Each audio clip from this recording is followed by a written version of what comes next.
આણંદ જિલ્લાના વાસદ નજીક મહીસાગર નદીમાં છેલ્લા ઘણા સમયથી બેફામપણે ચાલી રહેલા ગેરકાયદેસર રેતી ખનન પર આખરે ફ્લાઇંગ સ્ક્વોડે સપાટો બોલાવ્યો છે. ગોધરા, વડોદરા અને આણંદ જિલ્લાની સંયુક્ત ફ્લાઇંગ સ્ક્વોડની ટીમે ઓપરેશન પાર પાડીને રેતી ખનન માટે વપરાતા સાધનો જપ્ત કર્યા છે.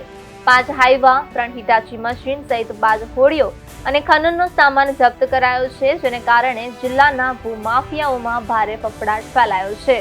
ફ્લાઇંગ સ્ક્વોડ દ્વારા આણંદ જિલ્લાના તંત્રને જાણ કર્યા વગર આ ઓપરેશન હાથ ધરવામાં આવ્યું હતું, જેને પગલે સ્થાનિક વહીવટી તંત્રની કામગીરી સામે ગંભીર સવાલો ઉભા થયા છે. આટલા મોટા પાયે ગેરકાયદેસર ખનન ચાલી રહ્યું હોવા છતાં સ્થાનિક ખાણ ખનિજ વિભાગની કામગીરી સામે ગંભીર સવાલો ઉભા થયા છે.